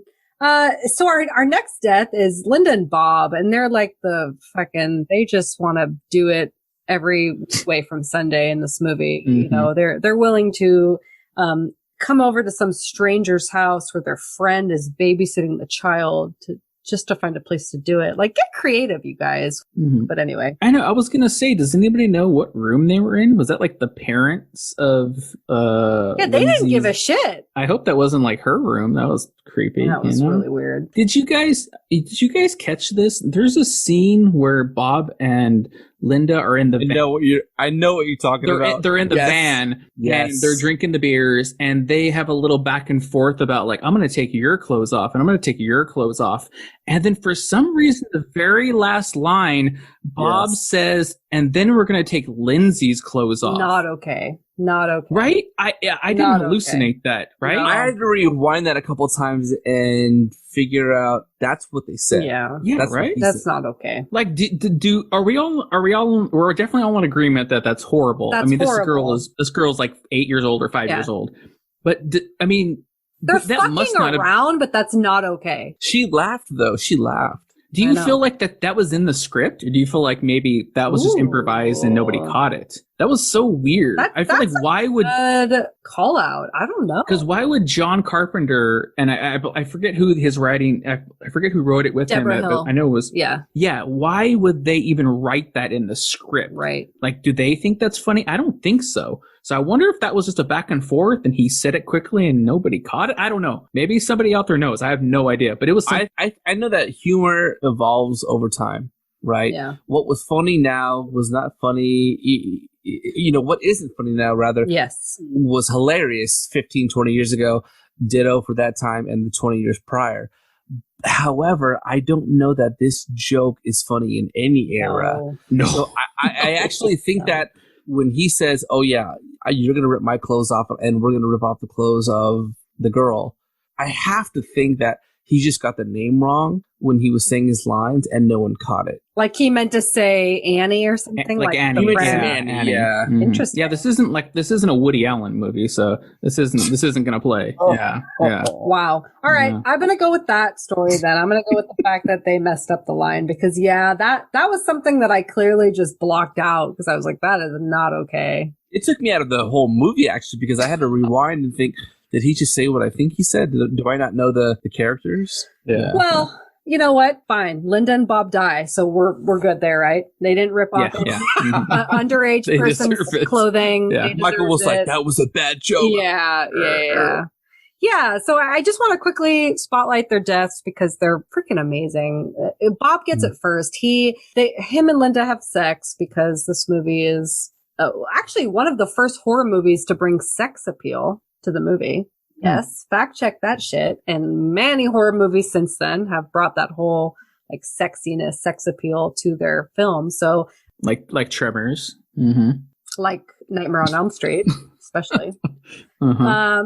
But anyway, they have sex. And then of course, right afterwards, Linda, rightfully so, is like, get me a fucking beer, douchebag. Like, go get it. What are you doing? Douchebag. Yeah. Like, what are you good for? I wish she said douchebag. I would have liked her character a lot more if she said douchebag. So he goes downstairs, into the stranger's house to pull a freaking beer out of the fridge. And Michael, and actually, I want to point out real quick, I don't know if you guys liked the vibe of the movie, how the lighting was really low. Is that something that you guys liked? I mean, very yes. dark. It was very, there were a lot of shadows. He would kind of come out of the shadows. So that's something that worked for you. Oh, definitely. Yeah, it adds to the whole creepiness. It adds to creepiness. I'm about to blow your minds. They did not intend for this. Their budget was so low, they had no money for lighting. So a lot of these scenes where things are really dark or his mask comes out of the shadows or whatever, it's because they just didn't have budget for lighting. And the movie is just dark, but it worked. Oh yeah, some of my favorite scenes are like because of the shadows. Yeah. So that's insane that it was just like, oh, well, we stumbled upon that. It was like an accident. Gem. Yeah. Wow, so anyway, that was a big thing for Bob's death is Michael Myers kind of pops out. He picks him up and then stabs him into the wall. So he is hanging with just a knife attaching him to the back of the wall. And it's a very iconic scene that has also been ripped every which way from so many horror movies, is that Michael then just kind of looks at him. And he tilts his head one way and then he tilts it the other way. He's admiring his work, honestly. Mm-hmm. And then my absolute favorite is he has to come upstairs and finish off Linda. And so he, for whatever reason, puts a fucking, this is actually Greg's background right now. He puts a sheet over himself and then he puts Bob's big, like, Coke bottle glasses on top. And he just, he's like 7 feet tall. He just stands in the doorway with the sheet and the glasses. And Linda's trying to break the joke and she shows her titties, which everyone fucking loves that scene. And she's trying to get him to do something. And he's just standing there because what would Michael Myers do? He just stands there. He's not going to do anything. So then she decides her next best move is to make a phone call. Don't really understand that part. So she turns her back to him and he comes up behind her and he ends up strangling her with the cord of the phone. And that's kind of, and she's actually calling Laurie Strode at the time. And so Laurie picks up and she's like, are you fucking around? Because all she hears is like the moaning and the gasping for air. So two really big, for me, actually, that those deaths were like the best. Yeah. I mean, I was going to say, like, have either of you guys ever actually cut out holes of a blanket to put, like eye holes or anything like that? No. Like, I've done it. It's not actually easy to do. So like, I wish they would have showed the scene where Michael Myers is like trying to cut the eye holes out of the blanket. I mean, he used the knife. He's not going to be like, let me go get scissors. And it'd be like, how? I just thought it'd be a funny scene to show like him cutting out the eye holes of that costume, because it's like, I mean, it's one of the funniest scenes in this movie when he appears with a blanket on his head, and you're like, what is happening here? And he's got the glasses over the sheet. Yeah, so exactly. It's so good. I laughed audibly when he comes to the doorway with that getup. Yeah, it's just like, it's such an iconic like scene, and it's just something like, I just picture in my head like him trying to cut out the eye holes and getting frustrated and like stabbing Bob 5 more times because he's angry, and then he finally comes upstairs. Why isn't this fucking working? Ah! Yeah, exactly. Yeah.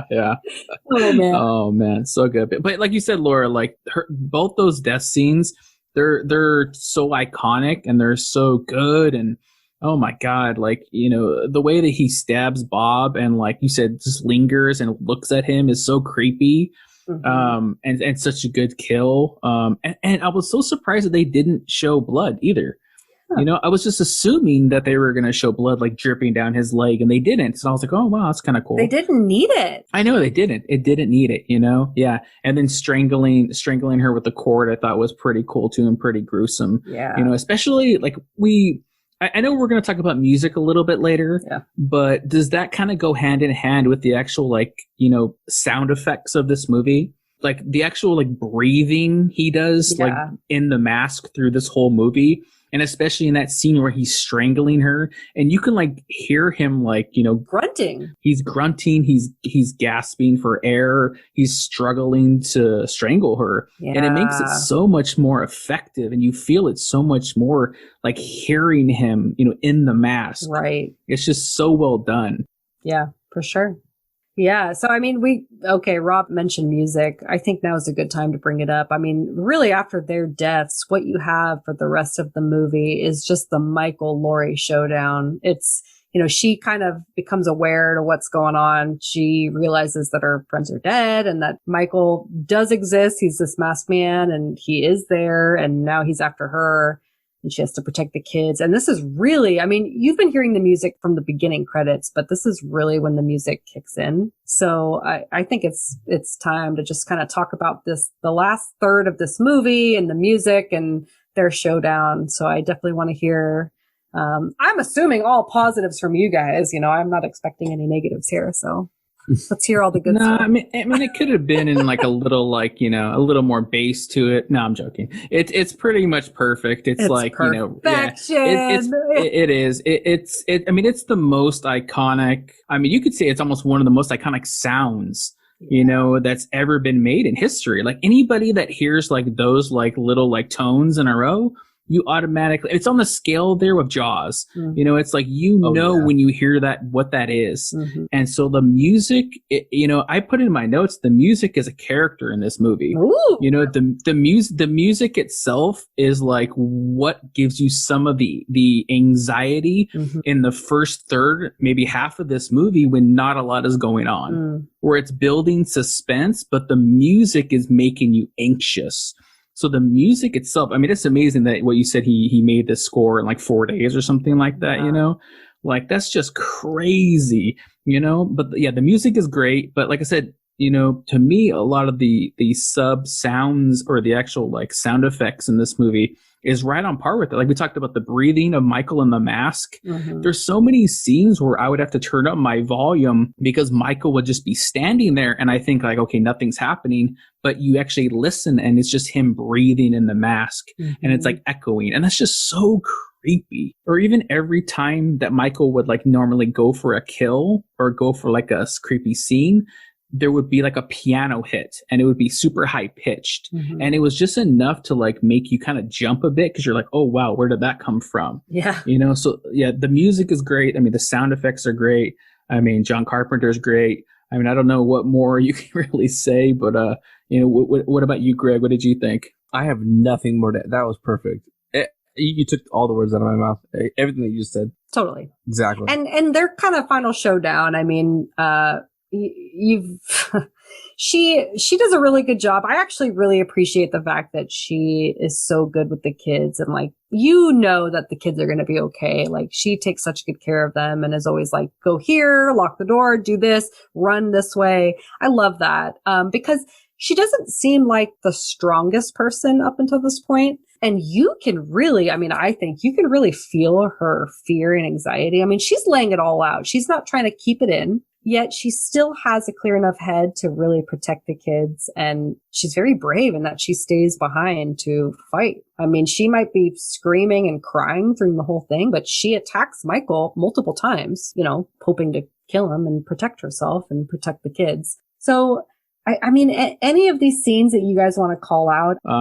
I actually liked the scene when she, like, it's Laura's image when he's standing creepily away, you know, a far shot of him in front of the house. Mm-hmm. And then he's just walking slowly towards her, and she's trying to get in the house and find the keys, and she's trying to wake up Tommy, you know, and it's just like building that suspense. And it's just so crazy of just like, man, this guy, like, he's just so slow and methodical, just like, you know, I'll get to the, you know, I'll kill you when I'm ready, you know, but it's just such a great shot.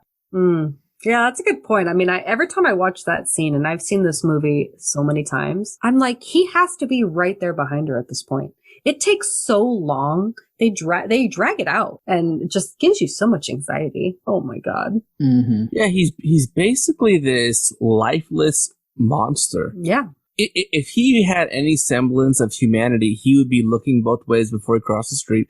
He would be looking at the neighbors' houses to make sure that nobody could see him. He just doesn't give a shit. He has one mission. He's like the original Terminator, basically. Mm-hmm. Like, he has got one mission, which is to kill, and he has no reason to stop. And the way that they played that out and their use of shadow and lighting was so creepy. Like, even that closet scene. Like, I feel like a lot of the scenes that I was watching that I was very impressed with, I became impressed because I was expecting it to go to one way, which was to be very fast-paced and very cutty, like movies nowadays. But yet I was given something else. And in that closet scene, he bashed through, and it took longer than I expected it to. And you could just really feel his lifelessness and his almost like roboticism. Like, he didn't really care. All he wanted to do is just kill her, and there was no emotion to it. And they played it out as long as they could to make you feel that. And yeah, that was really creepy. And then again, before that, Rob, when you see him across the street just coming after her, it's just, that just plays into what I really like. I'll jump into it. Like, my favorite thing about this movie was just him standing places and him being like a shadow across the street and him walking. That moment where he throws her down the stairs, and then she looks up and he sees him. The way he's just standing at the top of the stairs with his knife, and then he just starts to walk toward her down the stairs. I know that a lot of movies, you said, Laura, have borrowed from this movie, but how I have not seen it done this way in any other movie is so impressive to me. Yeah. Mm-hmm. Mm-hmm. What about you, Laura? What do you think? I mean, we're kind of jumping into like favorite scene territory. And I got to say, right around this point, after the whole closet scene, and this isn't the first time that she thinks that she's defeated him, because a normal man, been stabbed by whatever, a needle and then a hanger and what have you. She thinks she's got him so many times, and she's just trying to take a goddamn breath for a second, you know? And that scene where right after the closet scene where she's just kind of leaning up against the wall, and she does have like a very small shoulder wound. You know, she's bleeding a little bit from her shoulder. That's like the only other blood in this movie besides the very beginning. Yeah. And you're just kind of relaxing with her for a second. And then the way he just sits up. And again, like we've used this word a lot, but it's so true. It's very iconic, and a lot of movies have borrowed this since then. But you've learned from this at this point, he is not a regular man. He is just evil in a man's body. That's what he is. And the way he just sits up and the music comes back and you're like, oh my God, here we go again. That is not only is that my favorite scene, but I think that is the fucking scariest scene. It gives you like the chills. Yeah. I mean, it is just, It is so creepy. Can you guys actually like sit up like that? I don't think I can do that. Not after quarantine. I'm too fat. I mean, you have to have some really good ab muscles. Yeah, for sure. Yeah, Michael's got a pretty good core. Can you guys, Laura, can you explain why? This is one thing I didn't really understand. I mean, we haven't even gotten to the ending yet, but I didn't really understand how he is like the juggernaut, like how nothing is, because by all accounts in the beginning of the movie, he's just a boy that grows up in basically a mental institution. How is it that he can withstand all this damage? I didn't really get that. They explain it a lot in most of the movies. And they don't really explain it as much in the first, but there are things here and there. I mean, when I don't have the quote in front of me, but when he's talking about like the evil behind his eyes, there's something about, mind over matter. So if you're pure evil, there's kind of this theory that you are invincible in a way, like your body, it doesn't succumb to the same things that our bodies would if we were stabbed or shot or fall off a second-story balcony. These things would really hurt us, but because he's like no longer a man inside. So that's kind of the excuse, at least for this movie. Because they kept referring him to the boogeyman, and I thought there was like a supernatural element, but I couldn't tell because they explained his history like a normal human. Yeah. So I didn't know if... But, there kind of is. And I think that even if you haven't picked that up until the very end, you pick that up in the end because he is shot 6 or 7 times by Dr. Loomis. And, we're basically at the ending. He gets away. He's shot, he falls down, and then the movie ends and he's gone. And a lot of people don't know this, but if you haven't seen the second one, it is the same night as Halloween 1. It is the to be continued. So if you watch this movie and you're itching for more, I urge everyone to watch the second one. Wow. I'm going to go scratch that itch right now after we stop recording. Oh. Yeah. I didn't know that. That's cool. Yeah. I mean, I do like after the end of this movie, like I said, Loomis is staring at where Michael was standing. And then you hear the breathing. You hear the breathing through the mask. And I thought, like, what a great way to end and tie it all back in, especially to pretty much prove that no, he's still going. Yeah. He's still out there.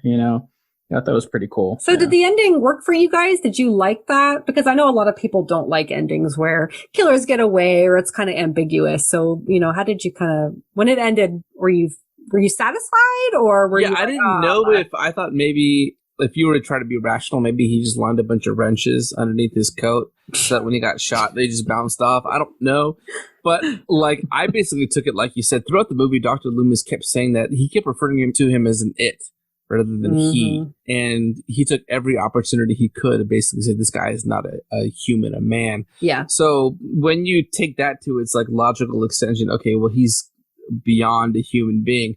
The way that they ended it was great to me. He's missing. He ran away. And like you said, Rob, the last thing you hear in the movie is his deep breathing, almost like behind a mask. And you kind of cut to all the places that he's been throughout the movie. It was very ominous. And this is one of the few times where I feel like it sets up a sequel. And I didn't feel like it was being cheesy and jump the shark-ish about it. I thought, wow, that's creepy and cool. And I would definitely be willing to see the next movie that comes after this. Awesome. Yeah, no, I totally agree. I mean, like you said, I didn't feel that the ending was cheesy at all. I feel like it was appropriate, especially you're establishing through this whole movie that this guy is, like you said, not human, that he is pure evil. And we all know, you can't really stop evil. Yeah. It's always going to happen. It's always going to be there. It's always the counterbalance to good. So it has to exist. So for him to not exist means you're not going to have good. So he always has to be there. Nice. Yeah. Awesome. Well, fuck, this has been great. Do you guys have any other positives you want to add? I feel like we've just been talking this movie up. We're going to get to negatives, but just anything that hasn't been mentioned. There's 2 scenes I just want to shout out because I thought they were funny, and we haven't really talked a lot about funny in this movie. Yeah. There's the one scene where the Professor Loomis is trying to keep the 3 kids from going inside Michael Myers' old house. And I wrote it down. town. There's 3 kids, and these are the same 3 kids that picked on Tommy earlier in this movie. So I was kind of happy that they kind of got a little comeuppance, but the 3 kids are trying to egg on one of the kids. I think his name is Lonnie, to go into the house. And so Lonnie starts walking up, and Loomis like cups his hands and makes like this creepy voice. And he's like, Lonnie, get your ass away from there. And it was so funny, and the kids like run off, but it was just like such a funny scene of like this super serious doctor through this whole movie, and for him to like have that little funny scene, I fucking loved it. I loved that. That's hilarious. Yeah, that was really funny. I mean, the only other scene I thought was pretty funny, I don't think this one was intentional, was the scene where Laurie and I believe it was Annie are driving in the car, and they pull up to the dad who's the sheriff, and somebody had broken into like a hardware store. And his line of like, oh, nothing happened. All they took was some masks, rope, and a couple knives. And like not like nonchalant of like 3 things that are literally making a killer. And I just thought it was like, dude, like you're a cop. I'm pretty sure you're the head sheriff. Like you didn't think more into that, I just thought that was like a funny, like, dude, you should have done a little more with that. A little investigation maybe, Yeah, he wasn't the sharpest, which I think says a lot about the town, right? I mean, there's always kind of that stereotype that the sheriffs in like towns that are kind of like honky dory, right? They're not the smartest. So it's so funny. Yeah. All right, you guys, lay it on me. What are your negatives? Well, I'm ready. I'm ready for it. Let's go. Greg, you can go first, Greg. Let me bring up the rear here. Okay. All right. Well, just a couple things. I thought when Michael, so who's the first girl? Linda. Okay. When she dies for the first time, or maybe it was, I forgot if it was Linda or Annie, she gets like killed and she goes like cross-eyed or something. I thought that was like they both do that, I think. Fucking thing. And then when Laurie discovers her in the closet, she's still it's almost like she's still cross-eyed. Like I'm gonna this is gonna be my thing. When I get killed, I'm gonna go like this. Greg, both of them are cross-eyed. They both are. They both are? Like, that's not like something that happens, I think, I think that's just acting school 101 from late 70s. Is when you die, you go cross-eyed. Come on. Oh. It looked like Looney Tunes, bro. It was It did. I thought that was so ridiculous. And then, of course, obviously, Michael Myers. Like, Rob, I didn't even think about imagining Michael cutting out with some scissors or a knife the sheet and getting like uncomfortably impatient with like how hard it is to line them. Like, I created this mask, right? It's hard. I had to go up to the mirror and like go, okay, well, here are my eyes. And I had to like, I literally spent 20 minutes cutting this. Do you think, I mean, Michael Myers didn't talk for 15 years. How many times do you think they handed him a pair of scissors in the sanitarium? Never. So apparently he knows how to do that. But what else? Oh, again, yeah, ripping off little girls' clothes. What the fuck was that about? Very minor stuff, I guess. Like some of the dubbing was off, but then I guess just the basic thing was some of the acting, but I was able to get past that because I figured, look, this is over 40 years ago. What do I expect? Yeah, I'm just gonna cut in real quick and just apologize to everybody. We've mentioned this before, but I think it's worth it. If animal deaths in horror movies upset you, it's worth it to check out doesthedogdie.com. Unfortunately, in this movie, we do have some animal deaths. So I just want to say we apologize. We're not about it, but unfortunately, that's just a typical trope with a lot of horror movies. So wait, I want to mention one on that note then. Okay. When Dr. Loomis and the sheriff, they go into the Myers house thinking that Michael has holed up there. And they kind of look into the corner and the camera actually doesn't show it, but they try to describe like a dead dog. That's what I thought too, right? Yeah. And then they said like, oh, well, Michael got hungry, which was interesting because he's not going to go to Vaughn's and start picking up some food. So he's gonna kill a dog and eat him, right? But then I thought that the sheriff's speculation after that, he goes, oh, maybe it was a skunk. And I thought, what the fuck kind of skunk is going to kill it? Skunks eat bugs. Like, what skunk is going to murder a dog and kill it? I thought he's got to be the worst sheriff ever. After you mentioned, Rob, that he missed the fact that the rope, the knife, and the masks were gone, and it was a bunch of kids doing it. Like, he's got to be the worst sheriff. Yeah, I mean, if he doesn't know skunks, like, he's not even suitable for animal control. Yeah. Like, this guy needs to go down so far on the scale. Shit. Yeah, he needs to go to, like, parade detail for sure. Yeah, but he's like the sheriff somehow. Mm-hmm. All right, Greg, you know what? That wasn't so bad. So, thank you for that. All right, Rob, let's have it. Bring it. No, I mean, I don't have a lot. I've been joking around with Laura for over a day now, sending her tweets about certain things or sending her text messages. It's only been a day. About, I think Laura set off pod. I literally ruined like a whole dinner for her because she had to like talk to her other family members about, is Halloween this or is Halloween that? Because I put the negative, thoughts in her head that I was going to bash this movie. I came guns a-blazing. I thought this was going to be a showdown. So you can put them back in the holsters. Put them back in the holsters, Laura. You don't need to pull them out. Yeah. I mean, my biggest thing is just the acting in this movie, and that alone we've talked about is such a time thing. Mm-hmm. It's so like late 70s, But like I said, for me, I really was going to start talking about this movie not being that great the first time I watched it. I think I've already mentioned in the pod. The first time I watched this movie straight through, it's the first time I've ever seen it. I thought it was boring and slow, and and it was just kind of like, okay, like I don't get the fuss. Mm-hmm. Like I said, it wasn't until the second time I watched it, I started appreciating what they were doing, and so like that's kind of changing my negative from being like, oh, it's slow and boring to, oh no, it's actually a positive. It's methodical and it's paced well. Yeah. So I really don't have a lot of negatives, Like Greg said, I mean, it's from the time, it's low budget, it's independent, little things like editing and dubbing. Like, what do you expect? It's like a $300,000 budget. Yeah. You know what I mean? Like for what this movie is, for the time period, for what they had, things like that. I mean, it's pretty damn well perfect. It's crazy to think about it, Oh, I'm so happy. I feel like I have a hanger in my mouth. I'm smiling so big. Oh my God.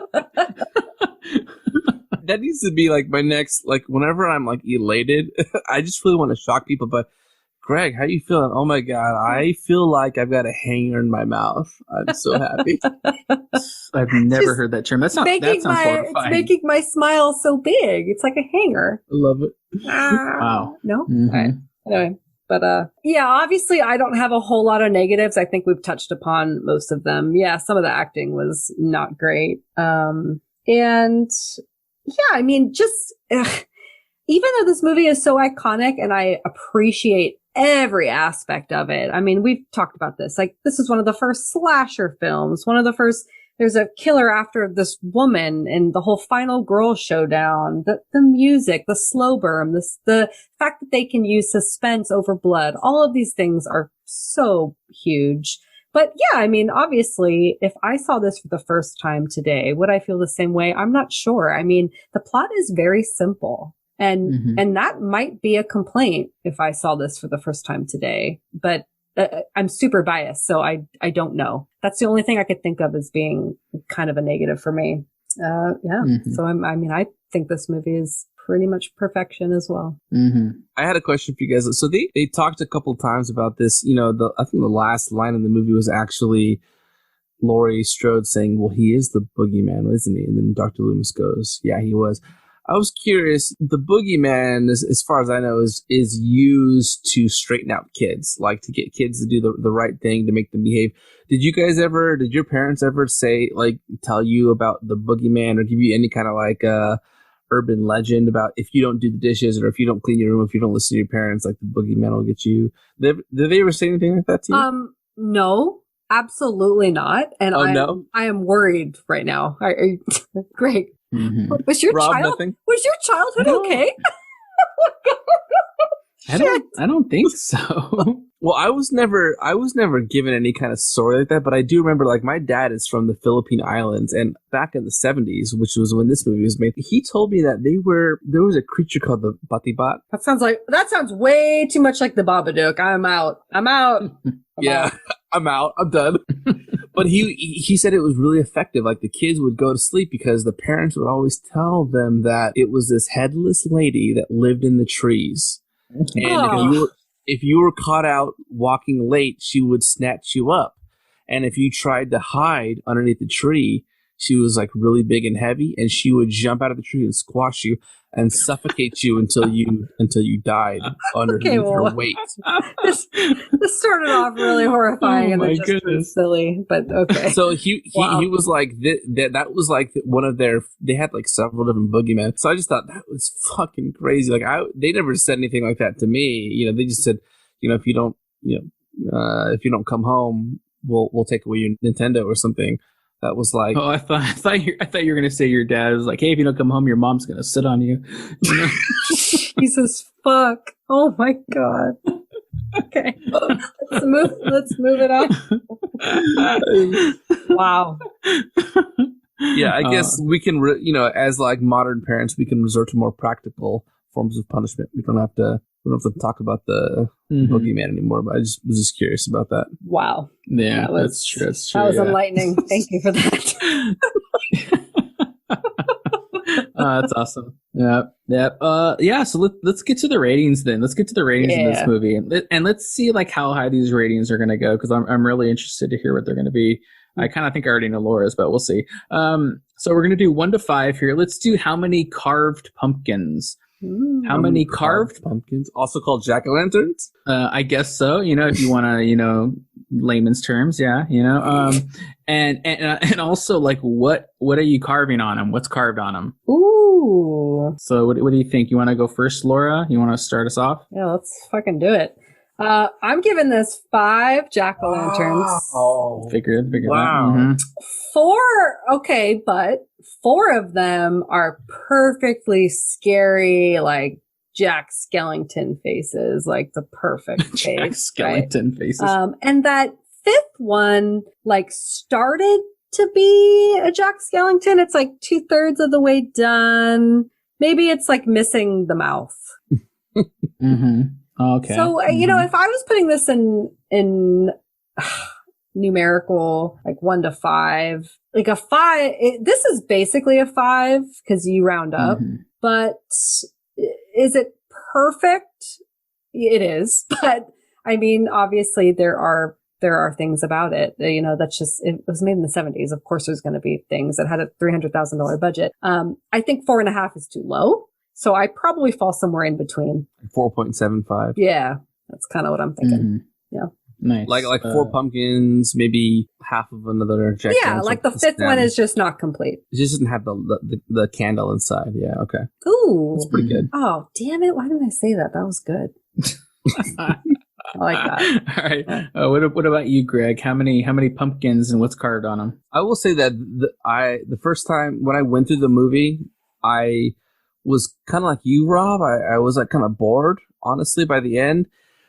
But after talking about it with you guys, I feel like a lot better about the movie. I feel like I can appreciate it more because of its standing in horror history and what it was able to do.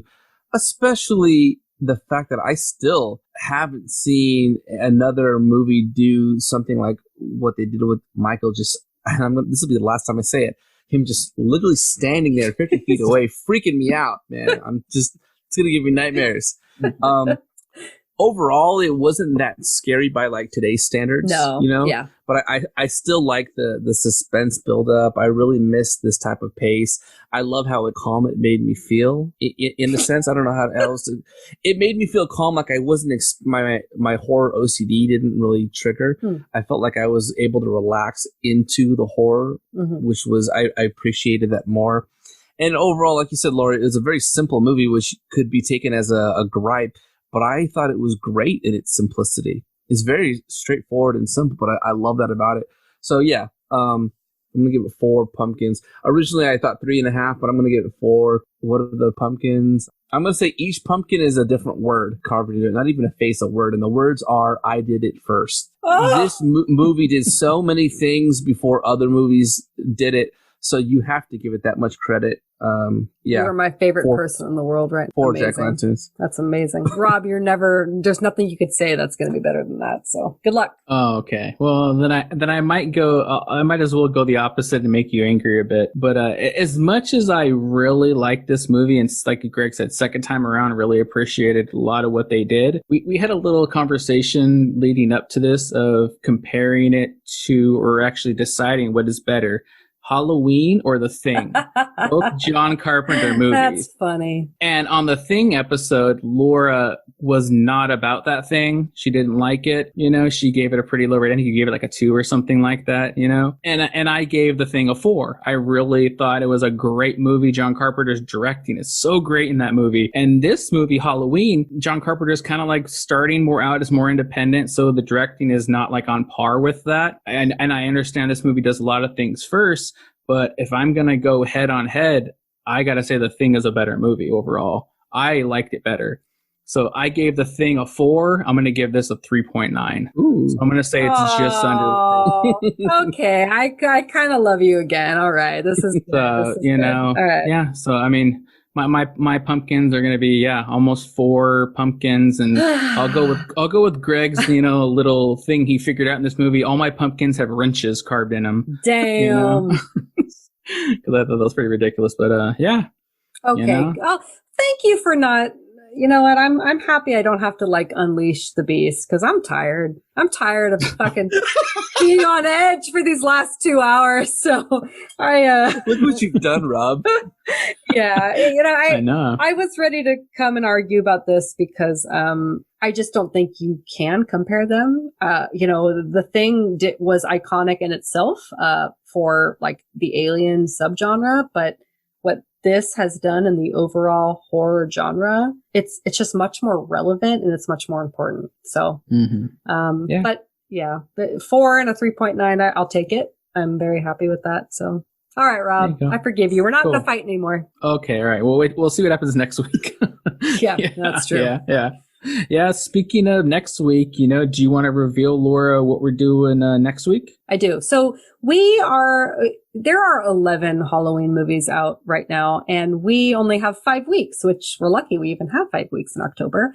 We're only doing 5 of them. We can't do them all. I want us to be able to talk about different ones and kind of hit as many tracks as we can. I've mentioned this before. I'll explain it really quickly, that the Halloween franchise, much to many people's annoyance, they're not all linear, and they don't all refer back to something that happened in the movie previous. A lot of these will pick up on its own track. And so there are actually 5 different like timelines / tracks in the Halloween franchise. We're going to hit on 4 of them in these next 5 weeks. So as many as I could do. The movie that we're going to watch next is Halloween 4, The Return of Michael Myers. Basically, you can forget about 3. 3 is a standalone, so you do not need to watch 3. Now, as I mentioned before, Halloween 2 is actually the to be continued of this movie. I will tell you right now that I really urge you guys, if you can, to watch Halloween 2 before you watch Halloween 4. But if you can't and you want spoilers, I have a super quick, super speedy synopsis I'm going to do for you right now. So again, you know, stop this here if you don't want spoilers, but otherwise I will give you my quick synopsis, and then that way we can all just kind of jump and start with Halloween 4 next week. So here we go. Halloween 2 picks up the same night as Halloween 1 with Michael missing. Laurie is rushed to the hospital for her shoulder stab wound, and because she is traumatized as fuck, Michael finds a new neighborhood, breaks into Grandma's house to steal the knife she was using to put mustard on her bologna sandwich, and then kills their neighbor just for shits and gigs. There is only one doctor working at the hospital, and he is drunker than a monkey's uncle, and decides it's best to put Laurie to sleep for her tiny shoulder gash. Meanwhile, an EMT named Jimmy, who is clearly over 18, drools over underage Laurie while she is passed the fuck out. We pan back to Michael, and he is cruising around downtown Haddonfield while everyone parties like it's Bourbon Street in New Orleans, not giving a flying fuck. The hospital only has one lazy-ass security guard who is too dumb as a doornail to see Michael approaching, and then Michael kills him with a hammer to the head. Laurie wakes up for a millisecond and finds out Michael is her brother and has a full-blown breakdown like, why me? Why me? Meanwhile, back at Michael's abandoned house, the town goes all Salem witch trials on his ass and stones the house to death. While Laurie is back to being passed the fuck out, a nurse and another EMT find a hot tub, pretty swanky hospital if you ask me, and try to do it, but Michael turns that shit up to 300 and burn, baby, burn. At this point, Michael has murdered every employee of this sad-ass hospital, and Laurie is wandering around drugged up as fuck. Laurie tries to escape through the parking lot, but Michael has slashed everyone's tires, and without a car, Fitch assumes the next best move is to head back into the hospital. Loomis finally arrives, and we get what we came for, which is the showdown of Michael, Laurie, and Loomis, resulting in Laurie refusing Loomis's gun because she is clearly anti-NRA, but eventually taking it and shooting Michael in both eyes because of course she has a perfect shot, and Michael cries bloody tears. While he blindly tries to stab them, Loomis sets the whole place on fire, and like a badass, evil, satanic boss that Michael is, he walks out on fire, and we are left with another ambiguous ending. All in all, Halloween 2 has more deaths, more blood, better acting, but somewhat drawn out being the same Halloween night, and just doesn't have that same sparkle as the first. The end. Oh my God, Laura! I can't believe you did that so fast. That was crazy. That was the anti Michael Myers. That was like so fast. It was crazy. You know, it didn't scare Greg at all because you weren't standing still. So cool. Yeah. So that's pretty much it for the episode this week. Like I said, Laura said what we're going to be watching next week. It gives you kind of a plan to what you need to watch, going forward. So, you guys can email us in, possible movies we can conjecture after October is done, after we're done with our, Conjecturween. You can hit us up, conjecturingpod@gmail.com, or Twitter, Instagram at conjecturingpod. Also remember, subscribe, rate, review our podcast, whatever you listen to it on. And also go check out the Slash and Cast podcast network at slashandcast.net. So this has been the Conjecturing. I've been Rob. And Laura. And Greg. Yeah. Until next time, remember, horror is subjective, so conjecture away. See ya. Bye. Good night, guys. See ya.